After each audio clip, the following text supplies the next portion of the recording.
You can't imagine what it's like to carry a secret for over 60 years. I look at my wrinkled hands today, at 83 years old, and still feel the weight of that night in 1962. These wrinkles tell stories that my voice sometimes hesitates to speak, but the time has come to share what I've learned about forgiveness and regret. It was a warm spring evening, the air perfumed by flowers in the garden of the country club where we were celebrating my sister Irene's engagement to Nathan. I can still feel the soft satin of my light blue dress against my skin, the sound of the orchestra playing those romantic songs that were popular at the time. Moon River had just been released, and everyone was humming it that year. Irene looked stunning. We were always physically identical. The same almond-shaped brown eyes, same dark straight hair that fell to our shoulders, same smile. But inside, we were as different as day and night. She was organized and responsible. I was impulsive and dreamy. She was a dedicated nurse. I was still trying to find my way in life at 23. The phone rang around 9 in the evening. I remember seeing her face transform as she answered the call. A serious accident on the interstate. Multiple injuries. The hospital needed all available nurses. Typical of that era. Few healthcare professionals and no regulation of working hours. When an emergency happened, you simply went, no matter what you were doing. "I have to go," she told me while removing the pearl brooch Nathan had given her as a gift. "You know how these accidents are. I'll probably be there all night." That irritated me deeply. It was her engagement party. How could she abandon everything? Abandon Nathan because of work? But what really ignited the spark was what I had heard earlier, hidden behind the dressing room door while she was talking with her work colleagues. Alexandra has so much potential, but she doesn't seem to know what she wants from life. I feel sorry for her sometimes. While I'm building my career, she still depends on our parents for everything. Her words cut me like a knife.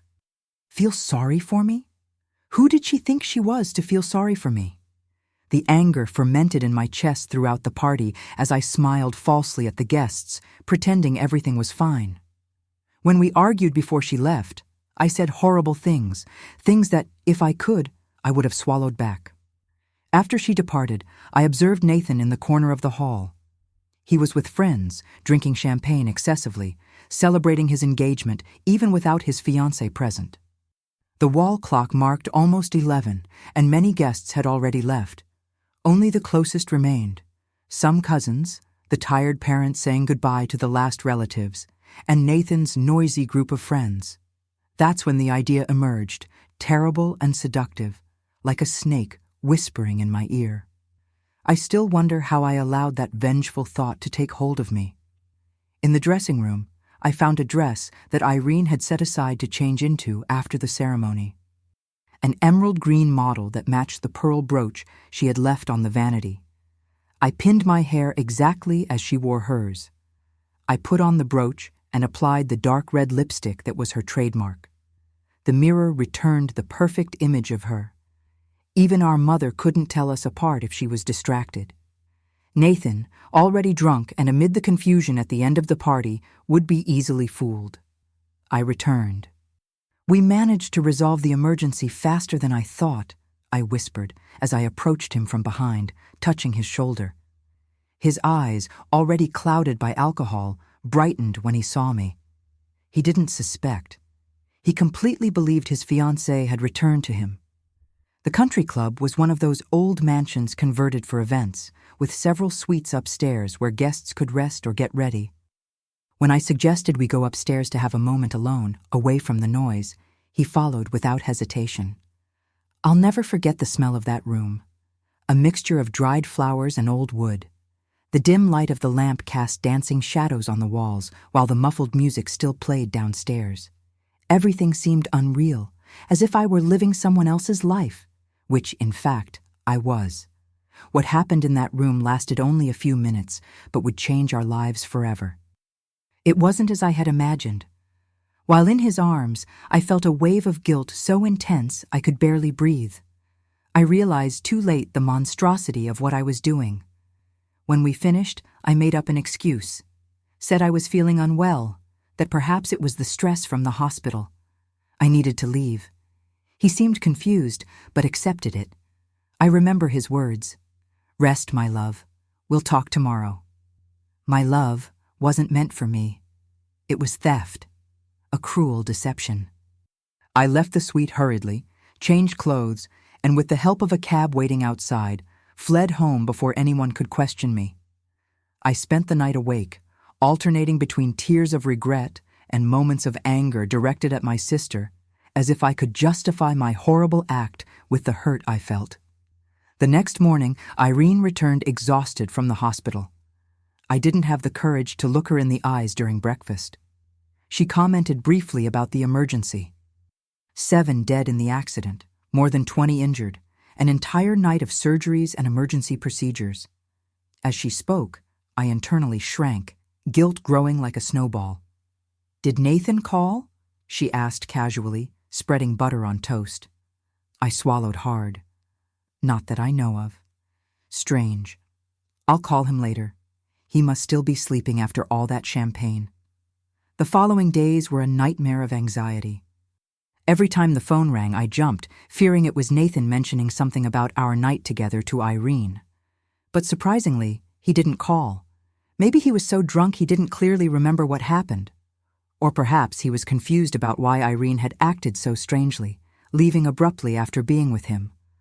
I almost convinced myself I had escaped unpunished, that my terrible secret would remain exactly that, a secret. But life has ways of unveiling even the most carefully constructed lies.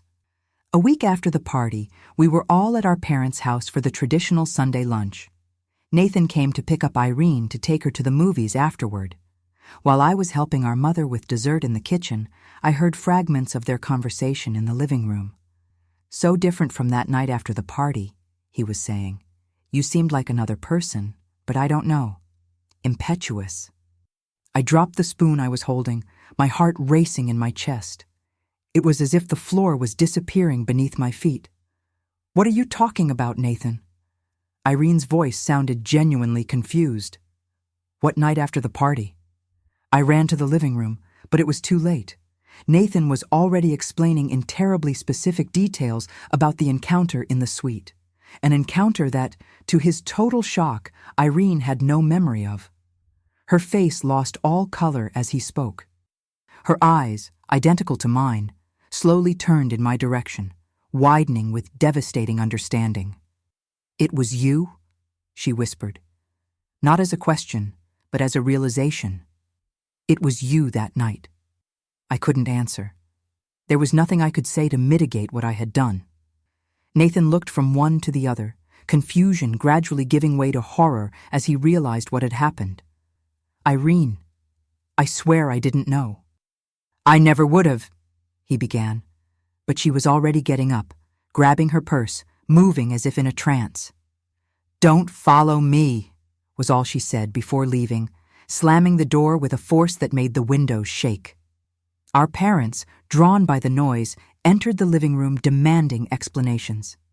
Nathan, still in shock, only managed to say he needed to go, that he would call later. And so I was left alone to face the increasingly insistent questions from my parents. I ended up telling everything: the anger, the impulse, the disguise, the deception. As I spoke, I saw the horror grow in their eyes, not just for the act itself, but for the fact that one of their daughters was capable of such betrayal against the other. "How could you?" my mother asked, tears streaming down her face. "Your own sister, Alexandra, your twin." My father, usually so talkative, remained silent. That silence was more devastating than any scream could have been. Irene didn't come home that night, nor the next. We learned, through a colleague from the hospital, that she was sleeping in the nurses' quarters. When she finally returned, 3 days later, it was only to pick up some clothes and inform our parents she had rented a room near the hospital. "I can't stay under the same roof as her," she said, without even looking in my direction. "Not now. Maybe never again."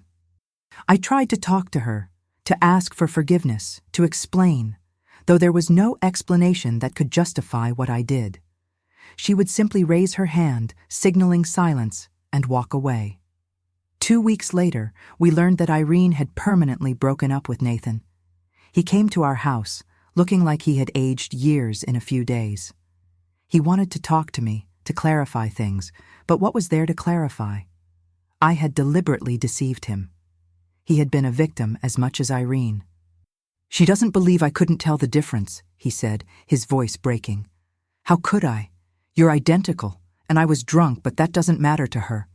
She says she can't trust me after this, that she'll always wonder if I really love her or if any woman would do." His words hit me like a punch. I hadn't just destroyed my relationship with my sister, but also her future with the man she loved. Life in my parents' house became unbearable.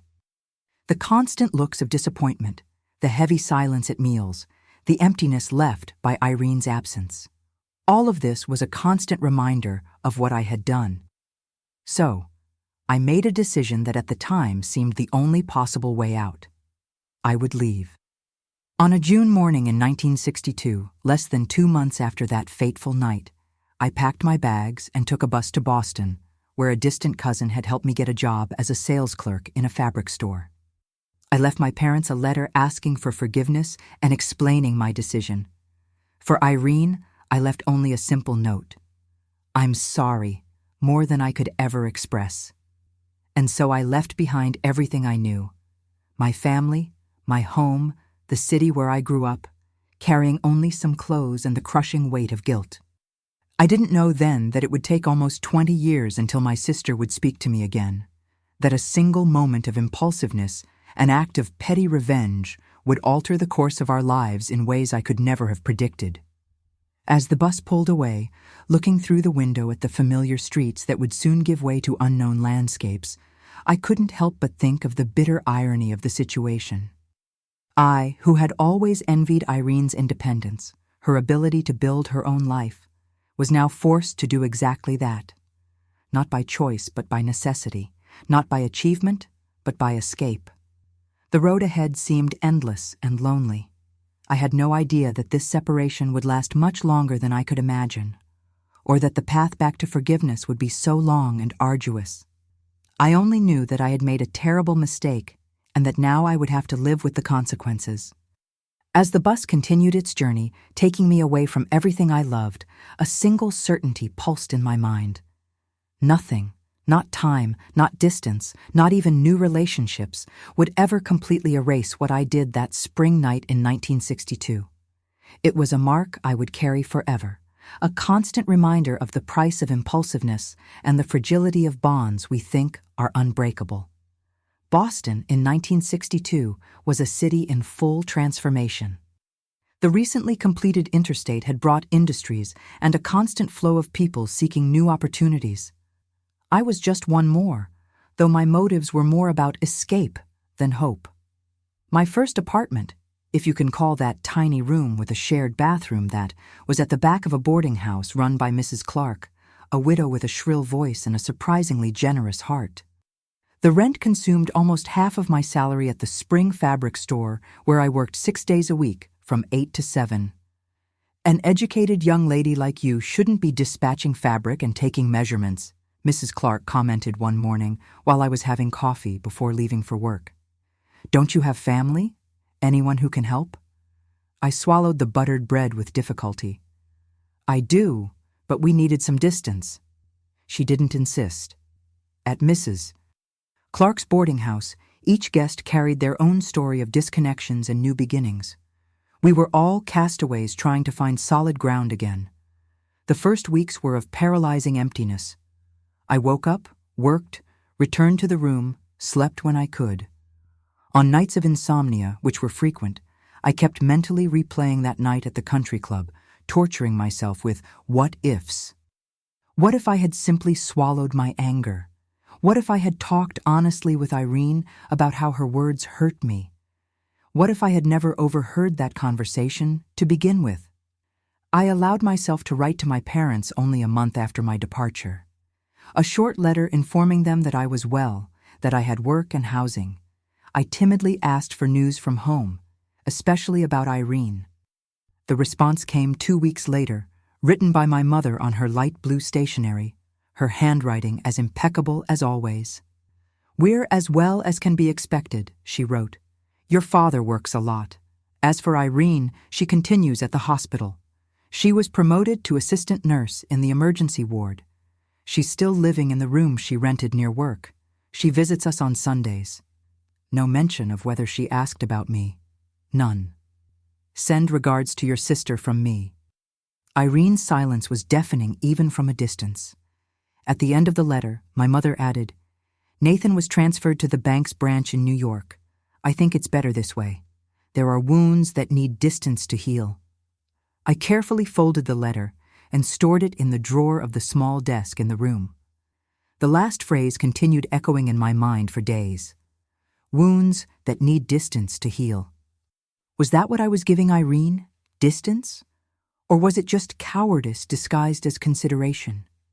The months passed.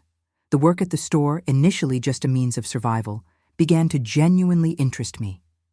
I had a talent for sales, for understanding what customers really wanted, even when they couldn't express it. The owner, Mr. Mitchell, noticed my dedication and offered me a small raise after 6 months. "You have a future, young lady," he said, adjusting his thick-framed glasses. "Pity you didn't study. You could go much further." His words planted a seed. I had abandoned studies after high school without clear ambitions, living in the shadow of Irene's determination. But here in this new city, away from comparative glances, perhaps I could finally discover my own path. In January 1963, I enrolled in a night course in basic accounting. On Tuesday and Thursday nights after work, I walked 15 blocks to the building of the Municipal Technical School. I returned exhausted to the boarding house, but with a sense of purpose that I hadn't experienced in a long time. The letters to my parents became monthly. I received regular responses from my mother, updates on their health, on the house, on relatives and neighbors. Occasionally, a brief mention of Irene. "Your sister was sick with the flu last week," or "Irene is taking a specialization course in surgical nursing." Never personal details, never any indication that she asked about me or that she had read my letters, where I always included a message specifically for her. In July 1963, I received an unexpected call at the store. It was my father, tense, hurried voice. "Your mother is in the hospital, gallbladder problem, nothing serious, but she needed surgery. I thought you should know." I asked Mr. Mitchell for leave and took the first available bus to my hometown. During the 4-hour journey, my stomach twisted, not just from concern for my mother, but from the prospect of meeting Irene again after more than a year. I arrived at the hospital late in the afternoon. I found my father in the corridor, looking aged and tired. "How is she?" "Stable. The surgery went well. She's sleeping now." I held his hand, noticing how it seemed smaller and more fragile than I remembered. He briefly squeezed mine, the closest we would come to an explicit reconciliation. "Irene," I began, unable to formulate the complete question. "She's on duty, in the pediatric ward." I don't know if he left the sentence unfinished, but the meaning was clear. He didn't know if Irene would want to see me. I spent 2 hours sitting by my sleeping mother's bedside, observing her serene face, so similar to mine, to ours. When she finally woke up, her eyes widened in surprise and confusion. "Alexandra, you came?" Of course I came. Dad called and I took the first bus. We talked in low voices, avoiding difficult subjects, focusing on her recovery, on my work, on the small, safe details that make up the surface of our lives. When visiting hours ended, I promised to return the next day. I was in the parking lot looking for a taxi when I saw her. Irene in her white nurse's uniform, hair identical to mine secured in a tight bun, standing a few meters away, observing me as if I were an apparition. "Irene?" I called, my voice almost failing. She didn't respond, remained motionless, her face, my exact reflection, completely devoid of expression. Then, slowly, deliberately, she turned her back and walked back to the hospital. That image, Irene turning her back on me, literally turning her back, was etched in my mind like a painful photograph. It was rejection in its purest and most direct form. I returned to Boston 2 days later as soon as my mother was discharged. Throughout my short stay, I didn't see Irene again. She had adjusted her shifts at the hospital to ensure our paths wouldn't cross. My mother avoided mentioning her name, as if realizing it was too painful a subject. On the eve of my departure, I left a note under the windshield wiper of her car, which I recognized in the hospital employee's parking lot. Irene, I know I don't deserve your forgiveness. Perhaps I never will. But I want you to know that I'm deeply sorry. Not a day goes by that I don't regret what I did. If you ever want to talk to me, I'll be waiting. With love, always, Alexandra. I never knew if she read the note. I never received a response. Life continued its course. I completed the accounting course in 1964 and got a better job at an office in the city center. I rented a small apartment of my own, leaving Mrs. Clark's boarding house with promises of frequent visits that, like so many promises in life, gradually diluted with time and distance. In 1965, I met Edward, an engineer recently hired by the aerospace industry that had established itself in the city. He was a gentle man with an easy smile and interesting conversations. We began meeting regularly, movies on Saturdays, lunches on Sundays, walks in the park on days off. You never talk about your family, he observed once, as we walked hand in hand through the Central Park. It's complicated, I replied, the standard response I had developed to avoid painful explanations. But Edward was persistent in his gentleness. Complicated how? Did you fight? Are you distant? Something in his genuinely interested tone, without judgment, broke my defenses. We sat on a park bench, and I told him everything. The night of the party, the disguise, the betrayal, the discovery, the self-imposed exile. I expected to see horror in his eyes, perhaps even repulsion. Instead, I found only understanding. We all make mistakes, Alexandra. Some bigger than others. It's true. But what defines who we are is not the mistake itself, but what we do afterward. And what have I been doing? Running away, hiding? He took my hand between his. Maybe at first, but now you're building a life, learning, growing. That counts too. Our relationship flourished over the following months. Edward became not just a boyfriend, but a true friend, someone with whom I could be authentic without fear of judgment. In December of that year, he proposed to me, not with a grand gesture, but during a simple dinner at his apartment. The question asked with the same direct sincerity that characterized everything he did. My immediate response was yes. How could it not be? He represented a chance for a fresh start, to build something new and clean, free from the shadows of the past. But that same night, as he slept beside me, I lay awake, contemplating the small engagement ring on my finger. Could I really start a marriage carrying such a heavy secret? Edward knew the story, true, but my parents didn't know about him, and Irene didn't even acknowledge my existence. There was something deeply wrong about celebrating a new beginning when the previous chapter remained so painfully unfinished. The next morning, I sat on the edge of the bed and looked at Edward, still sleepy. I can't marry you, I said, my voice breaking. Not yet. He sat up, confused. What happened? What changed since last night? Nothing changed. That's the problem. I'm still carrying all of that. I can't build something new when the old is still unfinished. It would be like building a house on quicksand. To my surprise, he didn't argue. He didn't try to convince me otherwise, just slowly sat up, as if on some level he had already expected this response. What do you need to do then? I don't know exactly, but I know I need to face the past somehow. I can't keep running away forever. He hugged me, and I felt in his embrace an understanding that words couldn't express. We agreed to take a step back, not a breakup, but a pause so I could resolve issues that needed to be addressed before we could move forward together.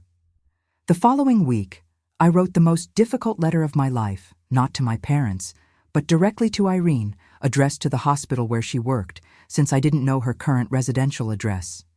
Dear Irene, I began, each word carefully considered.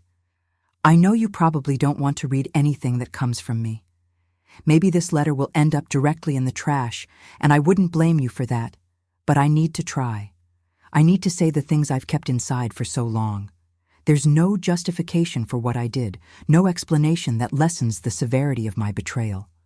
I was hurt, yes, by things I heard you say about me. I was angry, jealous of your success, your independence, but none of that justifies what I did next.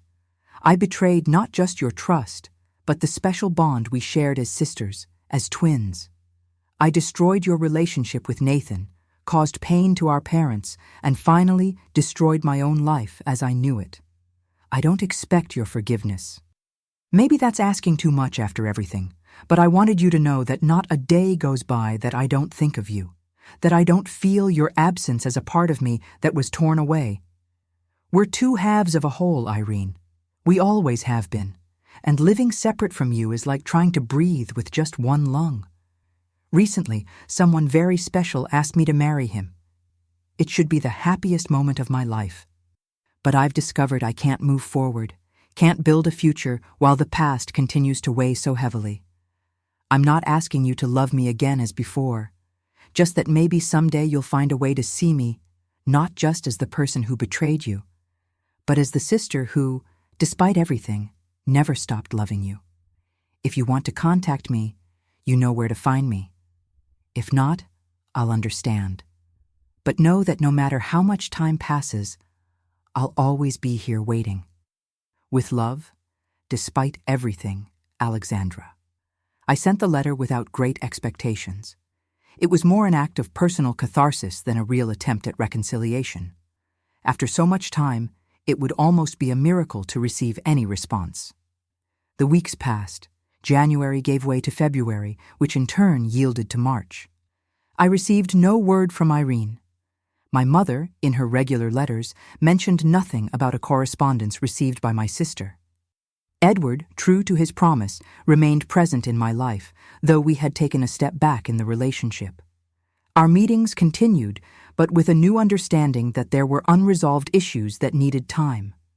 In April 1966, I received an envelope in the mail. It was thin, containing just one sheet of paper. It had no return address, but I immediately recognized the handwriting on the address, identical to my own. With trembling hands, I opened the envelope. Inside, a single piece of paper with just one sentence written in the center. Some wounds are too deep to heal. Please don't write again. 9 words. After almost 4 years, just 9 words, but they were the first she had addressed directly to me since that fateful night. Even though they were words of rejection, they were an acknowledgement of my existence, an acknowledgement that she had read my letter, that she knew I was still here, still waiting. I cried for hours that night, clutching the small piece of paper. They weren't tears of joy, certainly, but they weren't purely of sadness either. They were complex, ambivalent, like every truly profound relationship. The next morning, I called Edward. I received a response from her, I said as soon as he answered, and she doesn't want to see me, doesn't want me to write again. A long silence on the other end of the line. Then, what are you going to do? I looked out the window of my small apartment, observing the city that had become my refuge, my hiding place, my penance. I'll respect her wish. It's the least I can do after everything. I'll give her what she asks for. Distance. Silence. I closed my eyes, feeling the weight of the decision I was about to make. I can't marry you, Edward. Not now. Maybe never. It would be unfair to you to build a life with someone so broken. To my surprise, he laughed softly. We're all broken in some way, Alexandra. The question is whether we can still love, despite the cracks. I love you, I replied, realizing the truth of it only as I spoke the words. But I can't promise a normal future, a happy family, all those things you deserve. Let me decide what I deserve, he responded. And at that moment, I understood that I had found someone rare, someone who accepted me not despite my flaws, but with them. However, 2 weeks later, Edward received an irrefusable job offer, a 2-year project at NASA that would require his transfer to Houston. It was an opportunity that would define his career, something he couldn't refuse. "Come with me," he asked. I seriously considered it.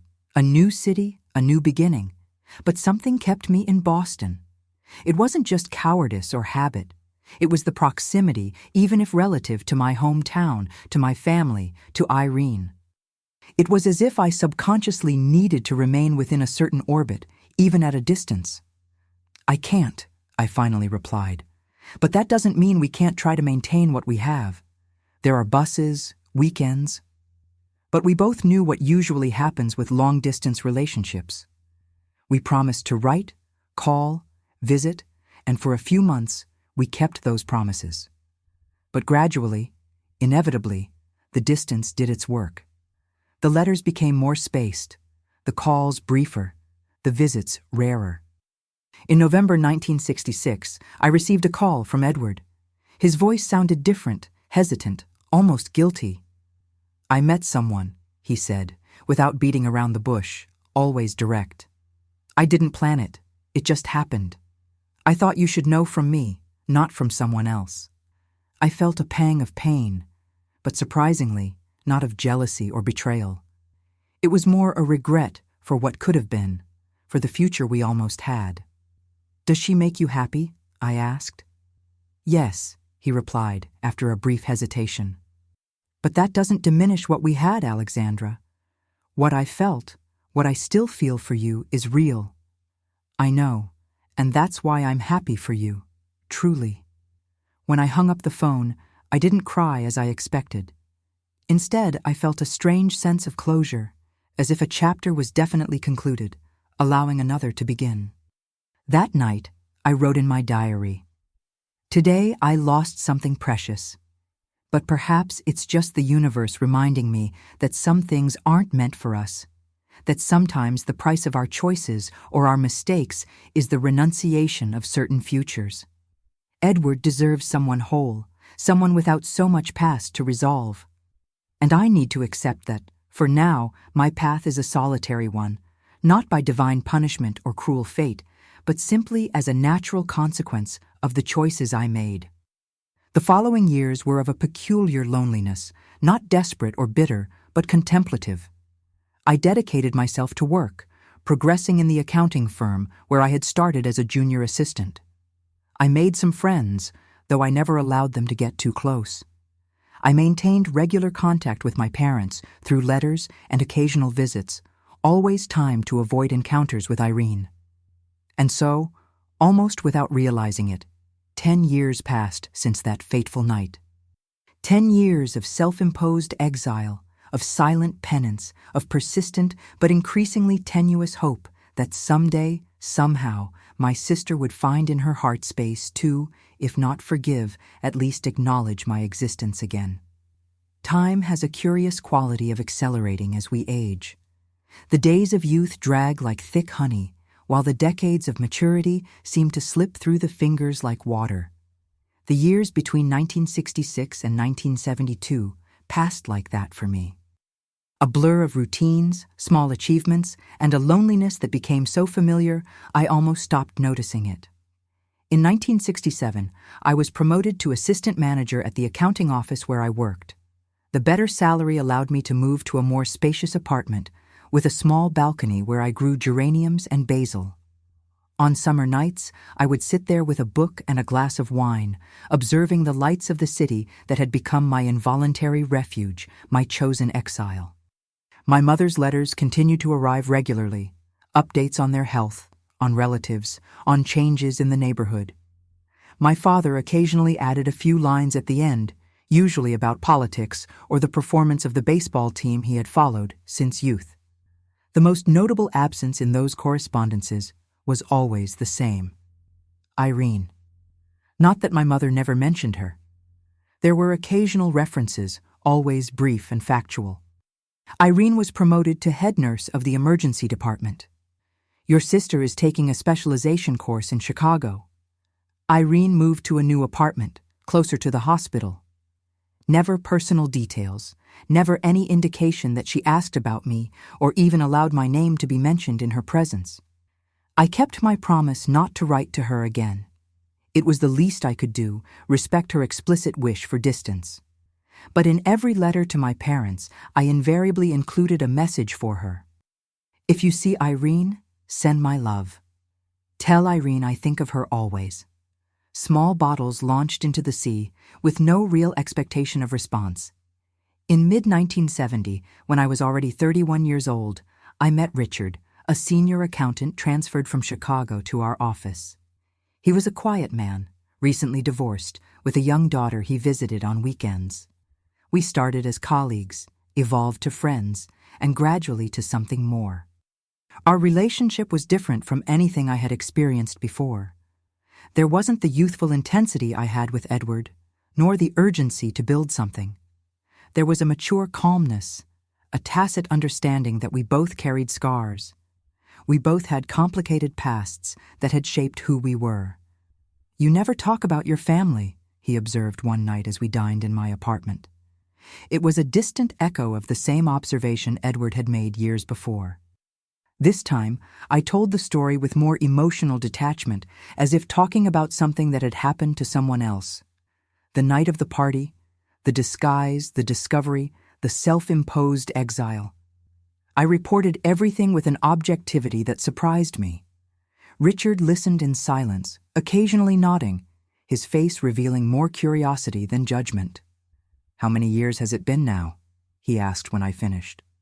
"Almost 10. He let out a long sigh. "And you think she'll never forgive you?" I looked out the window at the city lights twinkling in the clear night. "I don't know.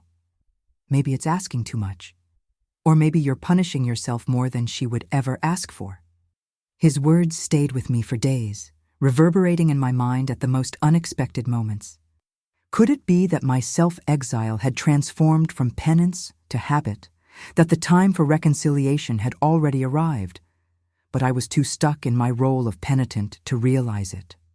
In October 1972, the phone rang in my apartment shortly after 11 at night. It was my father, his voice strangely contained. "Your mother is in the hospital.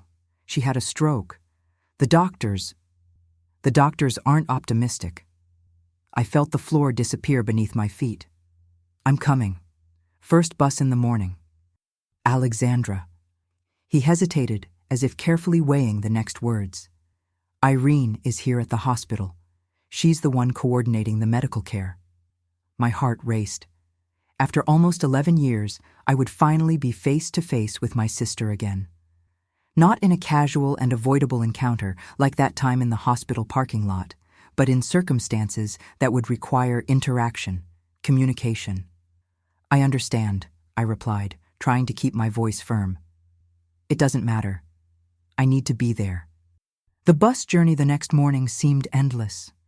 Each mile brought me closer not only to my hospitalized mother, but to a confrontation I had both feared and longed for. What would Irene say after all these years? How would she look at me? Would there be any chance, however small, of reconnection? I arrived at the hospital shortly after noon. My father was in the waiting room, looking as if he had aged decades since the last time I saw him. Beside me, Richard, who had insisted on accompanying me, gently squeezed my hand in silent support. "How is she?" I asked, briefly hugging my father. "Stable, but unconscious. The doctors say the next 48 hours will be critical." I introduced Richard, whom my father greeted with a distracted handshake, his thoughts clearly elsewhere. "Irene?" I asked, almost in a whisper. "She's in the room with her now. She's been alternating observation shifts with the other nurses, even though it's not her department." At that moment, as if invoked by our conversation, Irene appeared in the corridor. She was wearing her white nurse's uniform. Her hair, still so identical to mine, now cut in a shorter, more practical style. Our gazes met for the first time in more than a decade. It was like looking into a strange mirror, a reflection that shows not only who you are, but who you could have been in other circumstances. She seemed thinner than I remembered, with lines of expression around the eyes that I didn't have. It was fascinating and disconcerting to see how two genetically identical people could be shaped in such different ways by life, by choices, by circumstances. I waited for some reaction, anger, contempt, anything. Instead, her face remained perfectly composed, professional. She could have been looking at a complete stranger. "Dad, I need to talk to you about the results of the latest tests," she said, completely ignoring my presence. My father looked from one to the other, the discomfort evident on his tired face. "Alexandra just arrived and Irene. Maybe we should—" "The doctors are waiting," she interrupted, her voice clinical, devoid of emotion. "It's important." He gave me an apologetic look before following Irene down the corridor. I stood there petrified, the reality of the situation finally hitting me with full force. There would be no magical reconciliation, no emotional embrace after so many years. The abyss between us remained vast and apparently unbridgeable. Richard put an arm around my shoulders. "Give her time," he murmured. "It's a lot to process at once." I nodded mechanically, but an inner voice whispered that time was exactly what we had had, 11 long years of it, and apparently it hadn't been enough. The following days established a painful pattern. We took turns in my mother's room, who remained unconscious, breathing with the help of machines. When it was my turn to stay with her, Irene left without a word. When she was there, I waited in the corridor or in the cafeteria. My father transitioned between us like an exhausted diplomat in impossible negotiations.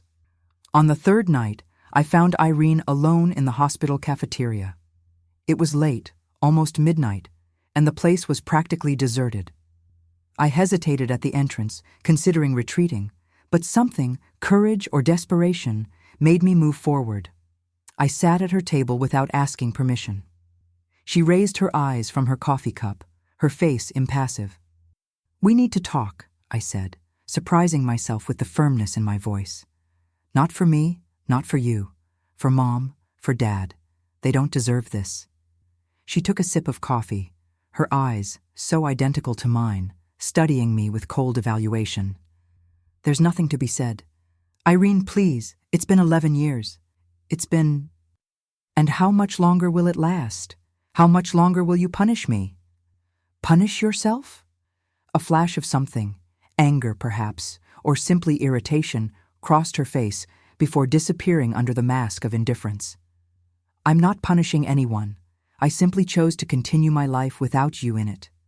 Her words were like a punch to the stomach, but I continued. "We're twin sisters. You can't just erase that.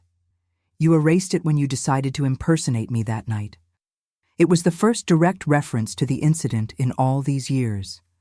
The fact that she still remembered it with such clarity, such bitterness, was both painful and strangely hopeful. Pain was still feeling. Bitterness was still connection, even if negative. "I was young and stupid," I replied, keeping my voice low, aware of the few night staff who cast curious glances at us. "I was hurt, angry. I did something terrible, unforgivable. But there has to be a limit, Irene, some point where we can at least coexist."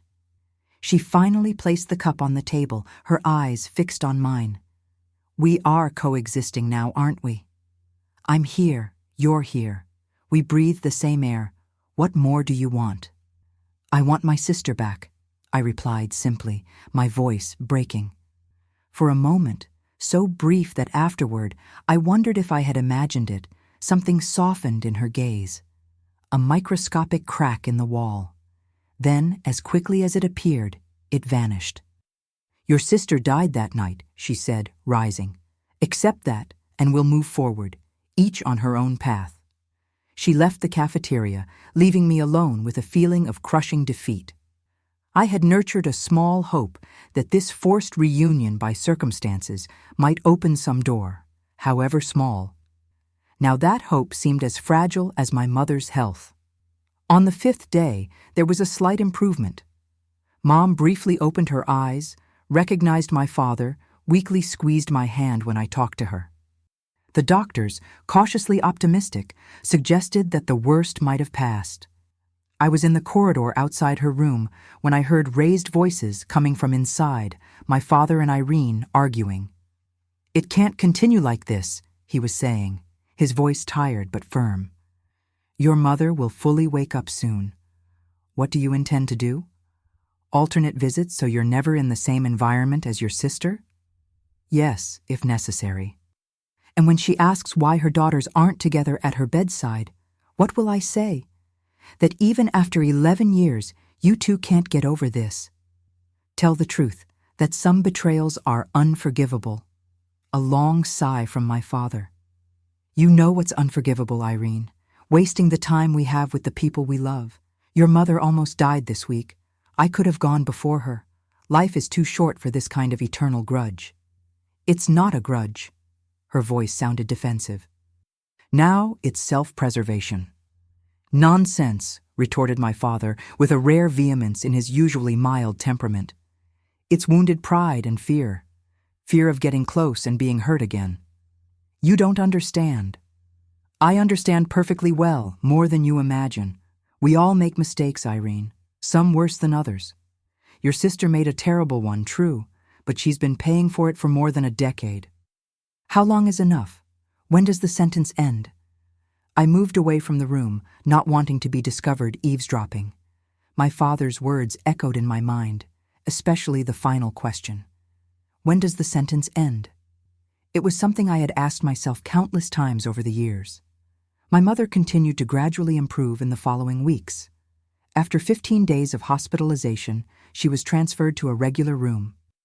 A week later, she was discharged to recover at home, though with significant sequelae, difficulty speaking, weakness on the right side of the body, need for intensive physiotherapy. Throughout this period, Irene and I maintained our careful dance of avoidance. When it was inevitable to be in the same space, we limited our interaction to the minimum necessary, conversing only through third parties. Ask Irene if the medications have already been organized, or tell Alexandra that the physiotherapist will come at 2. Richard, who had returned to Boston after the first critical days, came back on weekends to support me. It was during one of these visits, about a month after my mother's stroke, that he made a suggestion that would change the course of events. "Why don't you move back?" he asked as we walked through the park near my parents' house. "Not permanently, if you don't want to, but for a few months to help with your mother." I stopped, surprised. "Move back? After so long?" "Your mother needs constant care. Your father can't do everything alone, and Irene has her job at the hospital." Irene would never accept it. Seeing me occasionally is already difficult for her. Imagine daily in the same house. He shrugged. "Maybe that's exactly what you both need to force the situation. Either you kill each other once and for all, or you finally begin to heal." I laughed without humor. "I'm betting on the first option." But the idea planted itself in my mind and refused to leave. It was true that my parents needed help. My mother required assistance for the most basic tasks, and my father, already in his 70s, didn't have the energy to care for her alone for prolonged periods. Irene did what she could, but her work at the hospital was demanding and with irregular hours. I consulted my boss at the accounting office, who surprisingly showed understanding. "Family is family," he said, adjusting his glasses. "We can arrange something temporary, maybe remote work, you coming here once a week for essential meetings." So, on a December morning in 1972, I found myself unpacking a small suitcase in the room that had been mine throughout childhood and adolescence. The walls still displayed the same floral wallpaper, though faded by time. The bookshelf still contained some of the books I had left behind in my hasty departure more than a decade before. I sat on the edge of the bed, absorbing the strangeness of being back. It was like entering a museum dedicated to a version of myself that no longer existed. The Alexandra from before that night, the inseparable twin, the daughter who never caused distress to her parents. The bedroom door opened without warning. It was Irene carrying a set of clean towels. She stopped abruptly upon seeing me, as if she had momentarily forgotten I would be there. "Your father asked me to bring this," she said after a moment of hesitation, placing the towels on the dresser. He said you would arrive today. Thank you, I replied, trying to keep my voice neutral. How is Mom today? The same. Had a good physiotherapy session in the morning. She's resting now. She turned to leave, but I stopped her with a question. How are we going to do this, Irene? Living in the same house again? She remained with her back to me, her hand on the doorknob. The same way we've been doing at the hospital, keeping distance. That's not living, it's just coexisting in the same space. Finally, she turned. Her face was serious, but not hostile. It's the best I can offer right now. Right now? I repeated, clinging to that word. Does that mean maybe someday? Don't push, Alexandra, she interrupted, but her voice sounded more tired than irritated. It's difficult enough as it is. With that, she left, gently closing the door behind her. It wasn't forgiveness, not even acceptance, but it was direct communication. The first real conversation we had in more than a decade, without intermediaries or emotional outbursts. It was a microscopic beginning, a tiny seed planted in still hostile soil, but soil nonetheless, not concrete. In the following weeks, we established an uncomfortable but functional routine. We took turns caring for our mother. Me in the morning, Irene in the afternoon after her shift at the hospital, both assisted by our father in the heavier tasks. We had meals at different times. When we inevitably met, we maintained brief conversations strictly related to our mother's care. It was during this period that I began to notice small changes in Irene. Nothing dramatic. A slightly lesser tension in the shoulders when I entered the room. Occasionally, a thank you after I handed her something. Once, surprisingly, a question about my work in Boston. Our parents observed this careful dance with barely disguised hope. One night, I heard my mother, whose speech was gradually improving with therapy, say to Irene, "It's good to have you both at home again, like old times." "It's not like old times, Mom," Irene responded softly. "It never will be." "But it's something," insisted my mother, her new difficulty with words making each one more meaningful. "It's a beginning." That phrase, "it's a beginning," stayed with me. A small flame of hope that I didn't dare nurture too much, for fear it might extinguish completely. In February 1973, Richard came to visit for a weekend, staying at a small hotel nearby. It was the first time I was formally introducing him to my parents, though they had briefly met during my mother's hospitalization. To my surprise, Irene didn't disappear during his visit, as I expected. Instead, she dined with us on the first night. A tense meal, certainly, but civilized.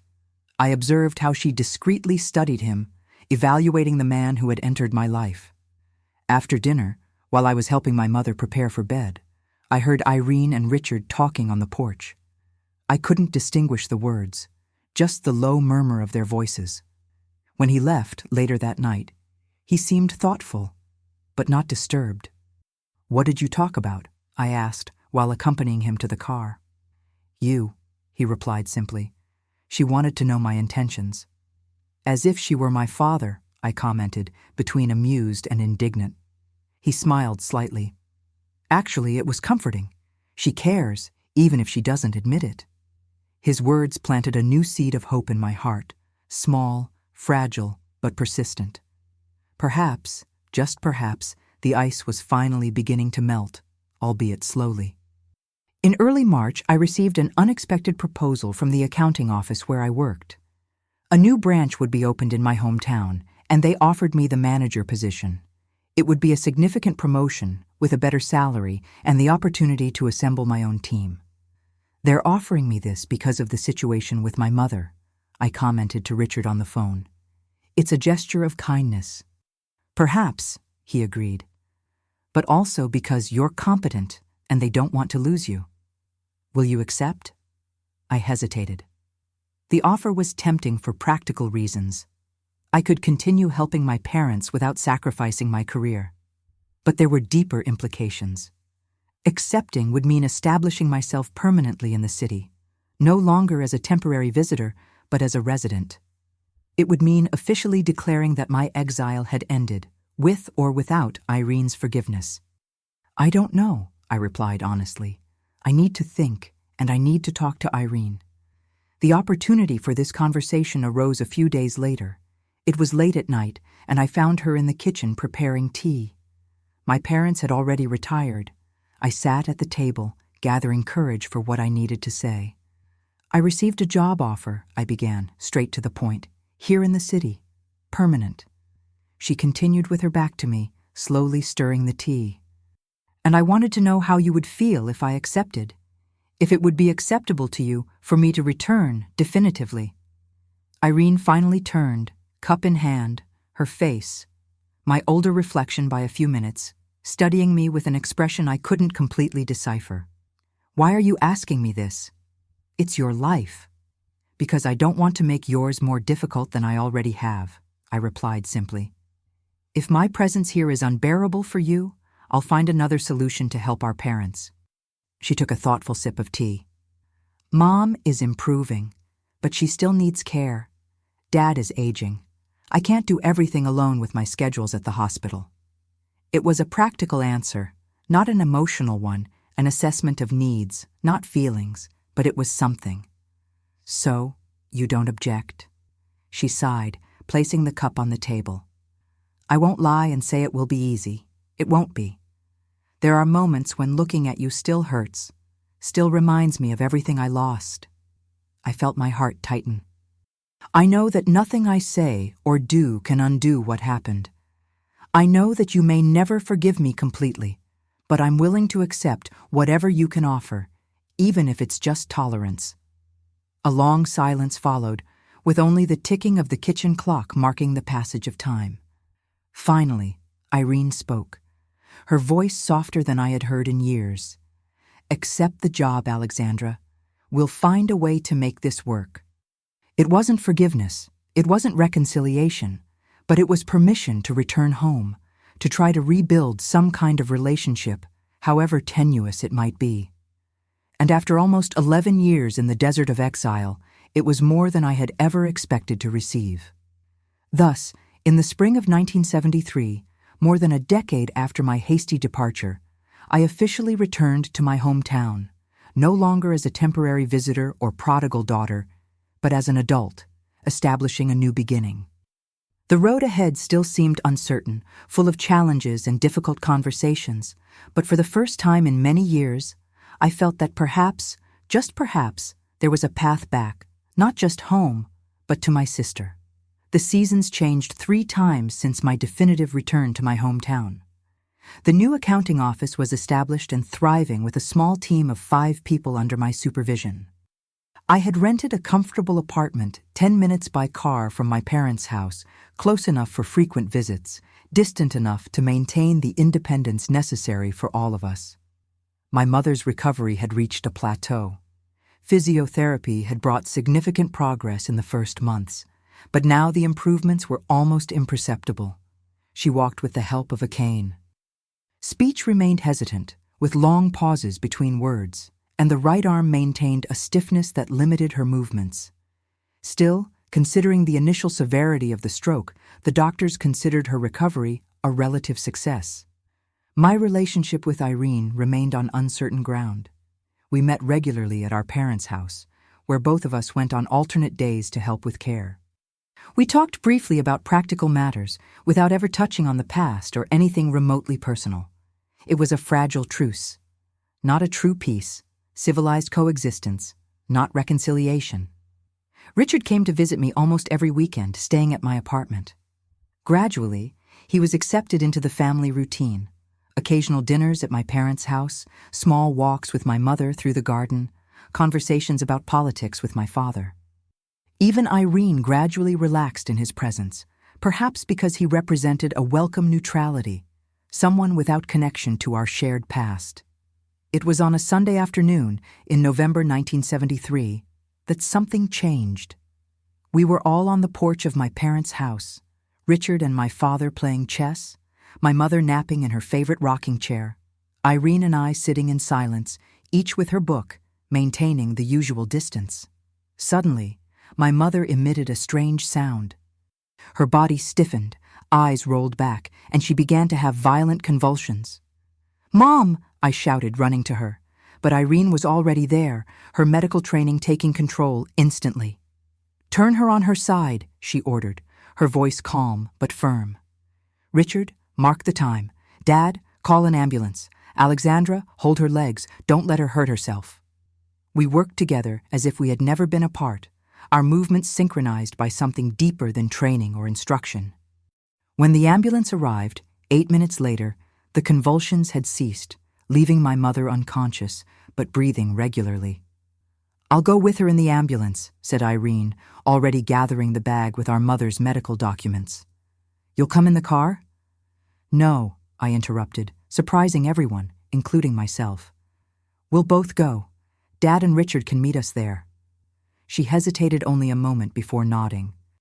During the journey to the hospital, sitting side by side on the narrow bench of the ambulance, while the paramedics monitored our mother's vital signs, I experienced a strange sense of inverted déjà vu. The same circumstances that had initiated our forced rapprochement almost a year before, but this time with a different degree of cooperation between us. At the hospital, we fell into a familiar routine. The agonizing wait for news, the endless forms, the technical explanations from doctors. It was during one of these waits, sitting in silence in the room reserved for families, that Irene finally spoke about something beyond the immediate and practical.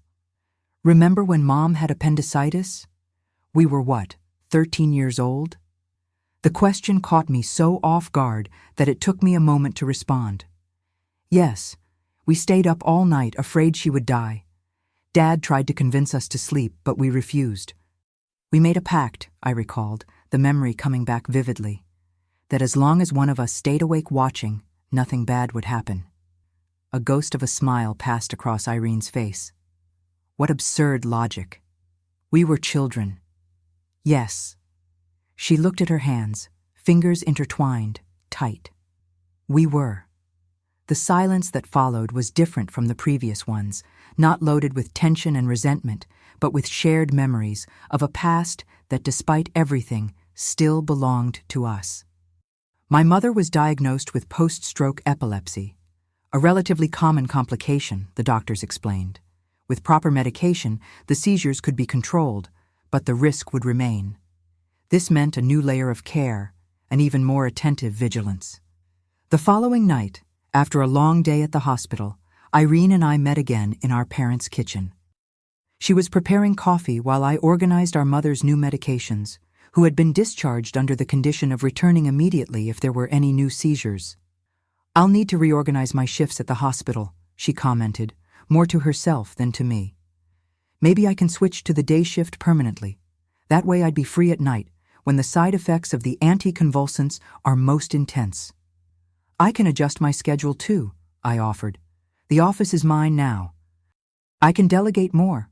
Work from home some mornings." She looked at me for a long moment, as if considering something. "We'll need a system, a schedule." "Yes, and communication about changes in her condition, medication adjustments, observations." I nodded, understanding what she was proposing, not just a truce, but a partnership, even if limited to the care of our mother. "We can leave a notebook here in the kitchen to record everything?" Good idea. It was a practical conversation, no doubt. But the simple fact that we were planning something together, that we recognized the need for collaboration, represented a significant advance. It wasn't forgiveness yet, but it was a tacit acknowledgement that our mother's well-being was more important than the abyss between us. In the following weeks, we gradually developed a rhythm of shared care. The notebook in the kitchen became our main means of communication. Detailed notes about medications, meals, physiotherapy exercises, small observations about our mother's mood or comfort. Sometimes I found brief questions directed at me. "Did you notice excessive drowsiness after the morning dose?" Or, "Did the physiotherapist mention possible exercises for the stiffness in the wrist?" They were strictly functional messages, but each note exchanged, each question and answer was a small thread being woven again between us. An indirect, safe communication without the risk of confrontations or overflowing emotions. At Christmas 1973, we faced another decisive moment. It was the first time we would celebrate the date together since my definitive return. Richard would be with us, as would two elderly cousins of my father, who had no close family. The preparation for the dinner became a silent test of our ability to cooperate. On the eve, while we prepared the traditional dinner, turkey, rice with raisins, the sweets that our mother always made, but now couldn't, I found myself working side by side with Irene in the kitchen. We didn't talk much, just what was necessary to coordinate tasks. Still, there was something strangely comforting in the familiarity of the movements, in the muscle memory of so many previous Christmases, when we worked together effortlessly, almost like extensions of each other. "You still make the sauce the same way?" she suddenly observed as I stirred the mixture in the pot. "I learned from the best," I replied, indicating our mother, who was watching our activities from the kitchen table, where she peeled potatoes with her good arm. My mother smiled, that smile now slightly crooked, due to partial paralysis. "You two were always better in the kitchen than I was." "That's not true, Mom," I protested automatically. "Yes, it is," contradicted Irene. And for a moment, just a moment, our gazes met in agreement. A flash of the old complicity that we always shared when we teased our parents. The Christmas dinner went surprisingly well. The presence of my father's cousins and Richard diluted the residual tension, creating an almost normal environment. There were gifts exchanged, old stories retold, even some laughter. My mother, though tired, stayed up later than usual, visibly happy to have her family gathered. When everyone had already retired, I found Irene on the porch, looking at the starry sky, a glass of wine in her hands. "Clear night," I commented, stopping beside her, maintaining a respectful distance. She murmured in agreement. We stayed like this for a few minutes, in silence, observing the stars. It wasn't a comfortable silence like those we used to share in youth, but it also wasn't laden with the tension that had marked our encounters in recent years. "It was a good night," I finally said. "I think Mom enjoyed it." "Yes," she agreed. Then after a pause, "Your Richard seems like a good man." The seemingly casual observation surprised me. It was the first time Irene had commented on something personal about my life since our reunion. "He is," I replied simply. "Do you two have plans for the future?" I hesitated, uncertain about how much to reveal. "Perhaps. We're talking. He understands that the situation is complicated, with Mom needing care, and with me," she completed without beating around the bush. "He understands that your twin sister still barely manages to look at you without remembering everything that happened." There was no bitterness in her voice, just a frank statement, almost clinical. "Yes," I admitted. "That too." She took a sip of wine, still looking at the sky. "I don't want to be the reason for you to postpone your life, Alexandra. It's not just because of you. It's for Mom, for Dad, for penance," she interrupted, finally turning to face me. "Are you still punishing yourself for what you did?" The question caught me off guard with its frankness. "Maybe in part. I don't know if I'll ever completely stop." She nodded slowly, as if confirming something she already suspected. "For a long time, I wanted you to suffer, to feel at least a fraction of the pain I felt. But now—" When she didn't continue, I risked asking, "Now?" Irene sighed, looking back at the stars. "Now I'm just tired, Alexandra. Tired of carrying this, of letting one night more than 11 years ago define who we are, what we can be."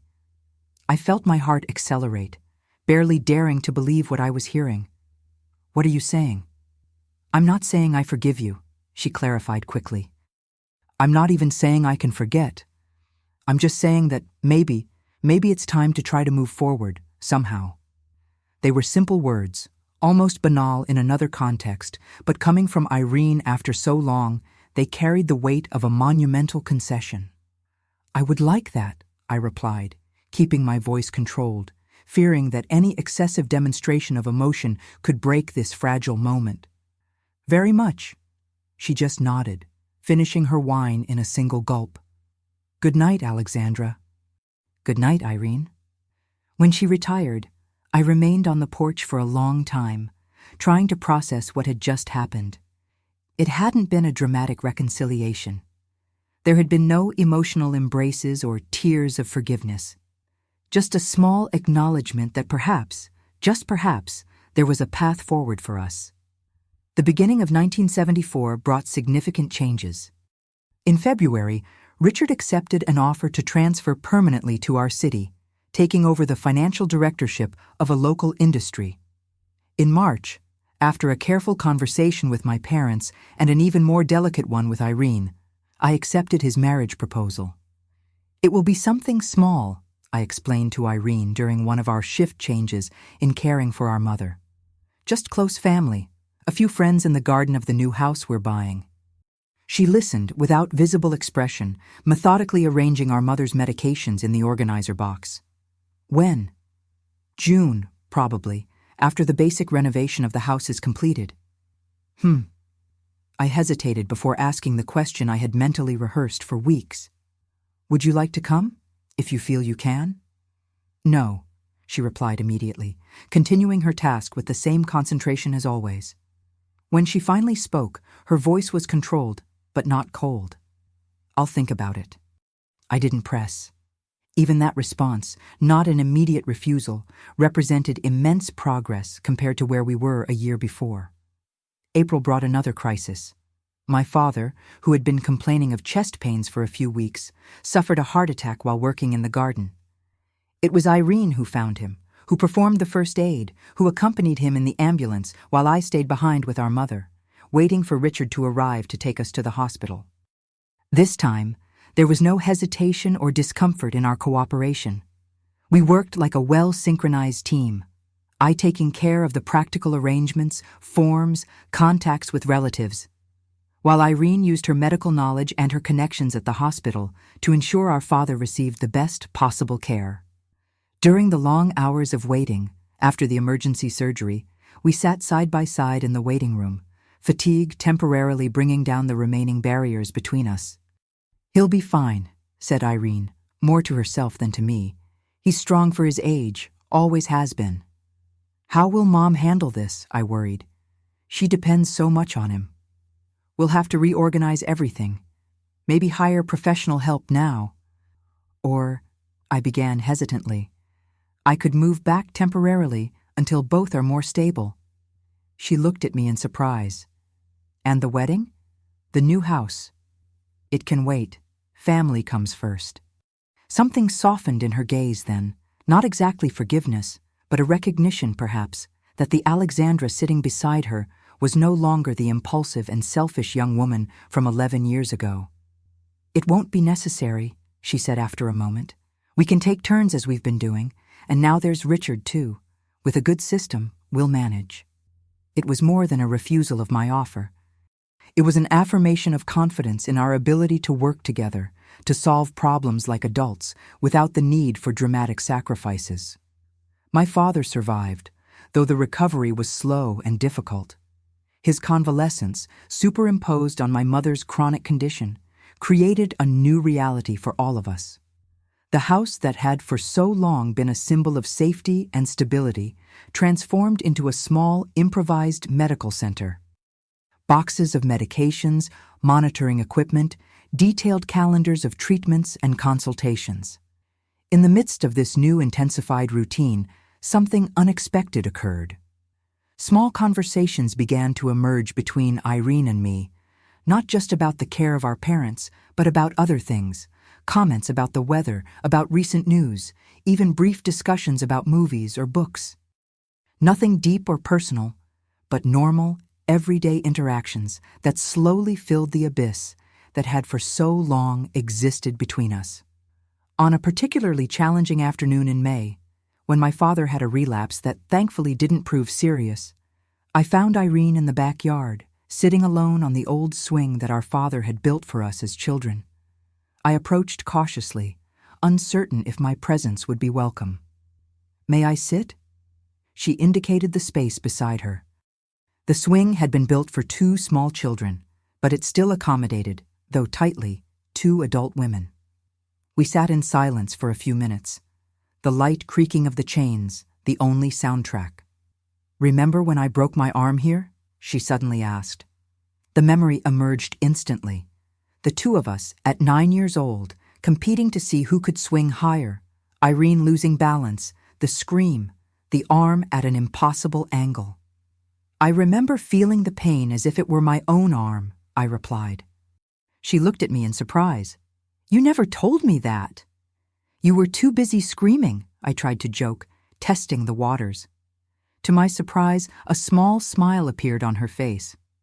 "I was always the more dramatic of us two." "That's not true," I protested automatically. Then I realized she was teasing slightly, cautiously, but teasing nonetheless, a behavior so familiar from our youth, now resurfacing as a pale echo of the past. Her smile disappeared quickly, replaced by a thoughtful expression. "You know what's strange? As much as I tried, I never managed to hate you completely." The confession caught me totally off guard. "No," she confirmed, looking at her own hands. "I was furious, hurt, betrayed. But on some level, you were still my sister, my twin. How do you completely hate someone who was literally part of you?"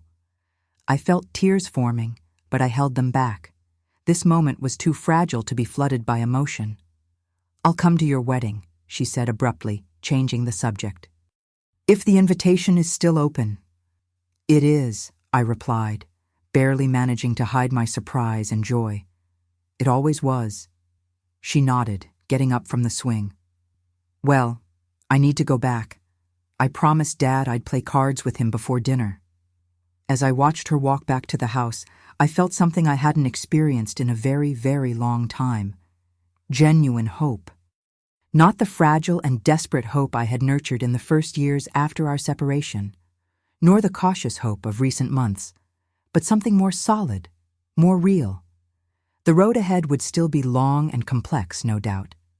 There were difficult conversations we would need to have eventually, old wounds that would still need to be carefully examined and treated. But for the first time in more than a decade, I glimpsed the possibility of a future where Irene and I could be not just civilized with each other, not just partners in the care of our parents, but truly sisters again. And that, after everything that had happened, seemed nothing less than a miracle. My wedding to Richard in June 1974 was exactly as we had planned. An intimate ceremony in the garden of our new house, just close family and a few dear friends. My father, still recovering from his heart attack, walked me slowly to the small improvised altar under the oak tree, moving carefully but with a visible pride that lit up his tired face. My mother, in her wheelchair decorated with white flowers for the occasion, smiled that slightly crooked smile that we had learned to love even more after almost losing her. And Irene. Irene was there, not as a bridesmaid. That would have been asking too much, too soon. But sitting in the front row, wearing a light blue dress that matched her eyes, my eyes, her hair pulled back in an elegant bun. During the ceremony, our gazes crossed several times, and although her smile was restrained, it was genuine. At the small reception that followed, she approached me while I was alone for a moment, adjusting the arrangements on the dessert table. "It was a beautiful ceremony," she commented, her voice soft. "Thank you for coming," I replied, my heart racing with the simple fact that we were having this normal conversation like ordinary sisters at an ordinary wedding. It meant a lot to all of us. She nodded, looking around at the guests chatting in small groups throughout the garden. "Richard seems happy." "We both are." A brief silence, not completely uncomfortable, but not yet completely natural. Then, to my surprise, she extended her hand, briefly holding mine. "I wish you both much happiness, Alexandra. Truly." The gesture, the first voluntary physical contact between us in more than a decade, lasted only a few seconds, but its significance was immense. It wasn't complete forgiveness, it wasn't a dramatic reconciliation, but it was a small, everyday miracle, a brick in the reconstruction of a bridge that I had destroyed so many years before. "Thank you," I whispered, struggling against the tears that threatened to ruin the carefully applied makeup for the day. That means everything to me. The following years brought a new routine. Richard and I settled in our house, 15 minutes by car from my parents. I divided my time between the accounting office, which continued to grow, and the regular care of my parents, whose health conditions remained stable but fragile. Irene continued at the hospital, now promoted to general nursing supervisor, but still found time for her regular visits to the parental home. Gradually, something extraordinary began to happen. Our interactions, previously limited to brief encounters during shift changes in caring for our parents, began to expand. An occasional coffee after a joint medical consultation, an unexpectedly long conversation about a book we had both read, a Sunday lunch where, for the first time, Irene accepted the invitation to come to my house. It wasn't the same relationship as in our youth. It never would be. There was a persistent caution, a constant awareness of the past that hovered between us. Certain topics remained untouched, certain memories carefully avoided, but it was a relationship, not just a civilized coexistence. In 1977, my father's health deteriorated rapidly. A seemingly simple pneumonia became complicated due to his already weakened heart. In March of that year, he left us. He passed during his sleep, peacefully, after a surprisingly good day when he had even managed to walk through the garden he loved so much. The funeral was small, as he would have wished. I stood beside Irene throughout the ceremony, our hands occasionally touching in moments of more intense grief. I observed how she maintained an admirable composure in public, offering support to our mother and receiving condolences with the serene dignity that always characterized her. It was only later, when everyone had left and there were just the three of us, Irene, me, and our mother, in the too-quiet house, that I saw my sister truly cry. Not the dramatic sobs I would expect from someone losing their father, but silent tears that ran down her face while she methodically organized the medications he would no longer need. Without thinking, I approached and placed my hand on her shoulder. She tensed for a moment, then relaxed, allowing the contact. "He was so proud of you," I said softly. "Always was." She nodded, wiping the tears with the back of her hand. "Of both of us," she replied quietly. "Even in the worst moments." "Especially in the worst moments." I agreed. We stood like this for a few minutes, silently sharing the grief. Our mother, watching from the armchair where she had sat, exhausted after the funeral, smiled through her own tears. "He wanted so much to see you two like this," she said, the words still interspersed with the speech difficulty that the stroke had left. "Together, again." Irene and I exchanged a look, not completely comfortable, still laden with complicated history, but also with shared understanding. We were the only ones in the world who understood exactly what it was like to lose this specific father, this gentle man who had loved us unconditionally through everything. In the following weeks, the question of our mother's care became even more pressing. She could no longer be left alone, not even for short periods. After many careful discussions, Irene and I reached a solution that 5 years earlier would have seemed unthinkable. She would move into the guest room of my house, bringing our mother to live with us. "Are you sure Richard doesn't mind?" she asked, while we packed our mother's personal belongings. "It's a lot for a newlywed to take on." "Richard adores Mom," I replied, carefully folding the colorful shawls our mother so appreciated. "And he understands how important this is for all of us." She nodded thoughtfully. "And the two of us, do you think we can live together like this?" The question hovered between us, laden with implications. It wasn't just about sharing a physical space, but about constantly navigating the complexity of our relationship, still under repair. "I think so," I replied after a moment of reflection. "It won't be perfect. There will be difficult moments, but we're adults now, and we have a common goal. Taking care of Mom." "Yes. And maybe taking care of each other too, in our own way." She didn't respond immediately, continuing to methodically organize our mother's medications in the travel box. Finally, without raising her eyes, she said, It would be good to try that. So, in the summer of 1977, our small family reconfigured itself again. The house that Richard and I had bought to start our life together transformed into a multi-generational home. My mother in the adapted room on the ground floor, Irene in the guest room on the second floor, Richard and I in the master bedroom.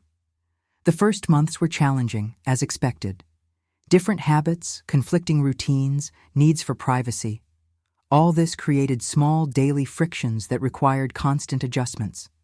Richard, with his seemingly infinite patience, often served as mediator in moments of greater tension. "You two are scarily alike, you know," he commented one night after Irene and I had a particularly heated discussion about the correct method of administering our mother's nighttime medications. "We are not," we responded in unison, to then exchange a surprised look followed by a reluctant laugh.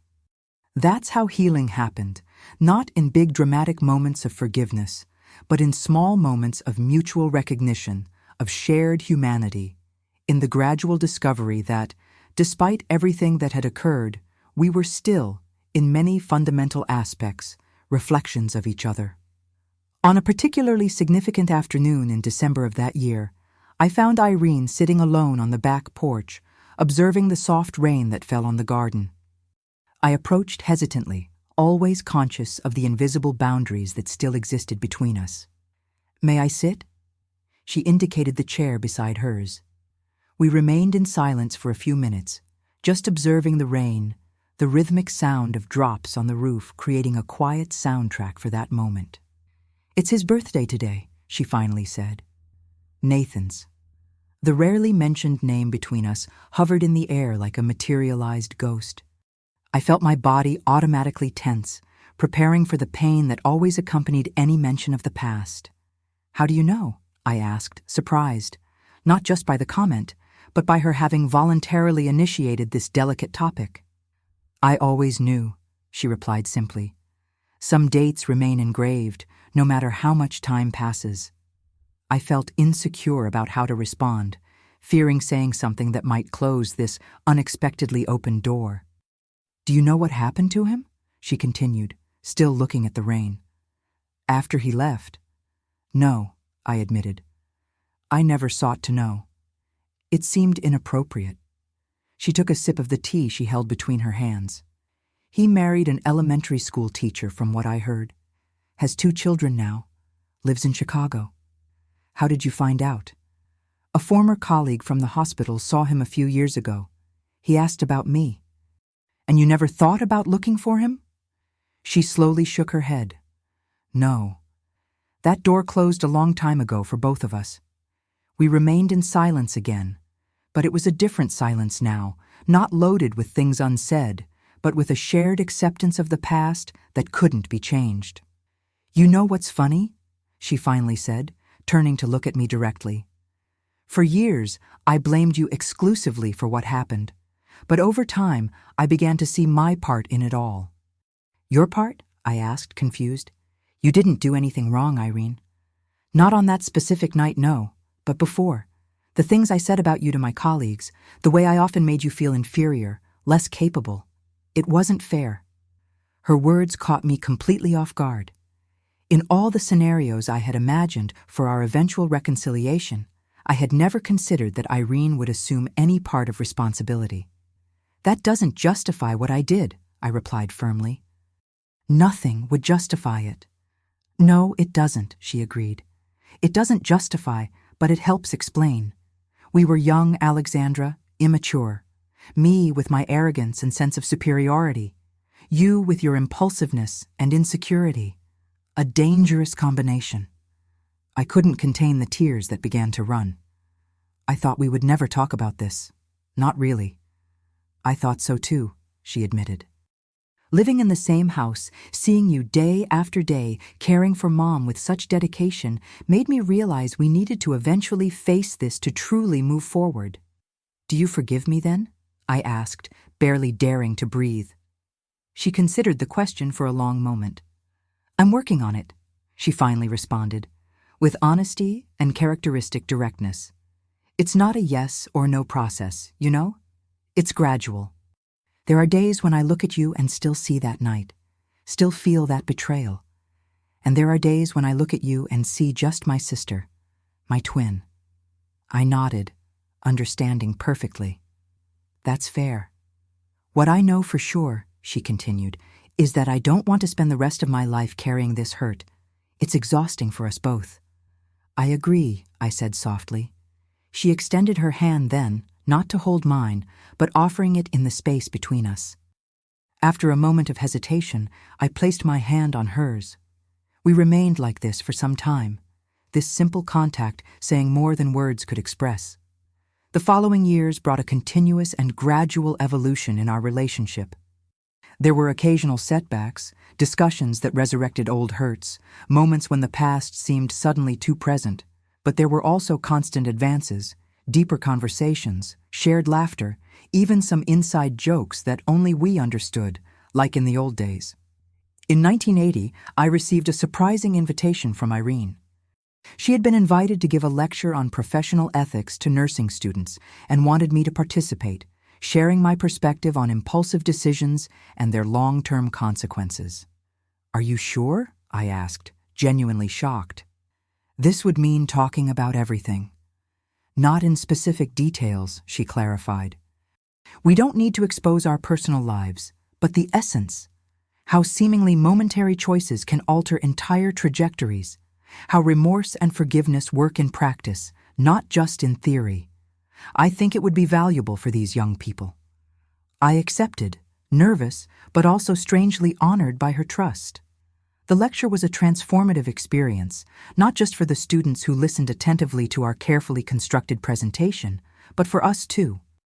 There was something deeply healing in transforming our personal pain into a potentially useful lesson for others. "Are you identical twins?" a young student asked after the lecture, looking from one to the other with curiosity. "We are," replied Irene with a small smile. "That must be amazing," commented the girl. "Having someone who is exactly like you." Irene and I exchanged a look laden with shared history, the joys and pains, the separations and reconciliations, everything that had shaped our unique bond. "It's complicated," I finally replied. "But yes, it's pretty amazing." In 1982, our mother left us peacefully during sleep, 5 years after our father. Her departure, although sad, was received with serene acceptance. She had lived to see her daughters reunited again, to witness the gradual reconstruction of what had once been broken. At the funeral, Irene and I remained side by side, receiving condolences with the shared strength that we always found in each other during the most difficult moments. During the ceremony, she held my hand firmly, not as a conscious gesture of support, but as a natural reflex, the type of instinctive connection that had always existed between us, even in the years of separation. "And now?" asked Richard the following night, as the three of us dined in silence in the kitchen of the house we had shared for 5 years. "Irene, do you plan to continue living with us?" The question hovered in the air, laden with implications. Now that the original purpose of our cohabitation, caring for our mother, had ended, what would be the next step? I looked at Irene, trying to read her always controlled expression. "I hadn't thought about it yet," she finally replied. "I suppose I should look for my own place now." "There's no rush," Richard said quickly. "This is your home too, for as long as you want." She smiled slightly, grateful. "Thank you, but you deserve your space. It's been generous enough to share it for so long." "Or," I suggested hesitantly, "you could stay, not as a temporary arrangement, but permanently if you want." Irene looked at me in surprise. "You mean—" "We are a family," I explained, realizing the truth of it as I spoke. "You, me, Richard, it's worked so far, hasn't it? Different from what we imagined, perhaps, but it worked." She looked at Richard, who nodded in agreement. "Alexandra is right. This arrangement may not be conventional, but when did our family follow conventions?" A small smile appeared on Irene's face. "I'll think about it seriously." And so she did. After a few weeks of careful consideration, Irene decided to remain, not in the guest room, but in a small apartment we built on the upper floor of the house, giving her the perfect balance between independence and family proximity. The following years brought a tranquility that none of us could have predicted. Irene continued her career at the hospital, eventually becoming director of nursing. I expanded the accounting office, opening a second branch in a neighboring city. Richard, always the silent pillar of our uncommon family, thrived in his position as financial director, eventually becoming a partner in the company. It wasn't a perfect life. We still had our arguments, our moments of tension, like any family. But there was a solidity to it, a sense of belonging that I had lost long ago and had now finally recovered.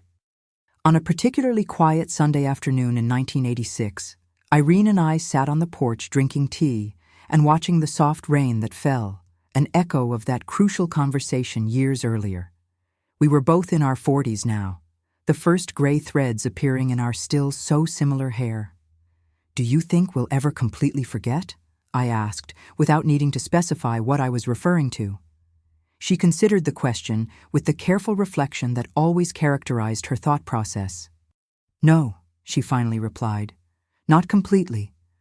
But I think we've reached a place where the memory doesn't hurt anymore like before, where we can see it as part of our history, not as something that defines it." "I never imagined we would get this far," I confessed. "In the first years after I left, I convinced myself you would never speak to me again." "There were moments when I thought the same," she admitted, "that the abyss between us was too great to be crossed." "What changed?" She reflected for a moment. "Time, in part. Age, our parents, seeing how life is fragile and brief. But mainly, I think it was realizing that losing you was losing a part of myself, and that, as painful as it was to face the past, living without my sister forever would be even more painful." Her words touched something deep in me, a truth that I had always known, but never articulated so clearly. We were parts of a whole, Irene and I, incomplete when separated, regardless of the reason. "Thank you," I said simply, "for giving me a second chance." She smiled, not the contained and cautious smile of the first years after our rapprochement, but something closer to that open and sincere smile of our shared youth. "We're sisters," she replied, as if that explained everything. And in a way, it did. Looking now through the lens of my 83 years, I see that afternoon as a milestone. Not the end of our reconciliation journey, but the moment when we finally accepted that the journey itself was our shared life. That forgiveness wasn't a destination to be reached, but a path to be walked daily.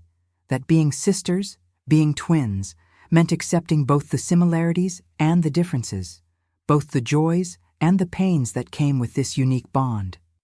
And if there's a lesson I would like to leave with you today, it's this. No matter how deep the wound, how terrible the mistake, there is always the possibility of healing.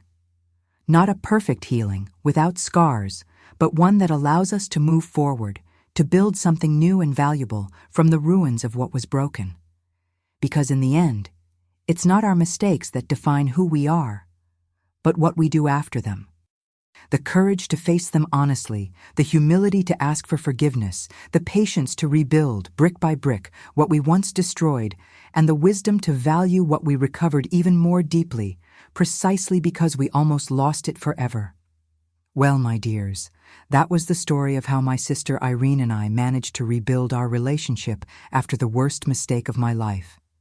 If you've made it this far, thank you so much for listening to this grandma tell her story.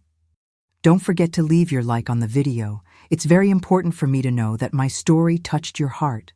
And if you're not already subscribed to the channel, hit that red button below so you don't miss any other story this grandma has to share.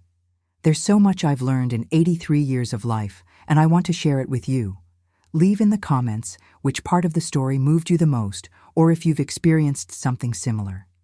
I love reading all the comments, even though these old fingers take a while to respond. Until the next video, God willing.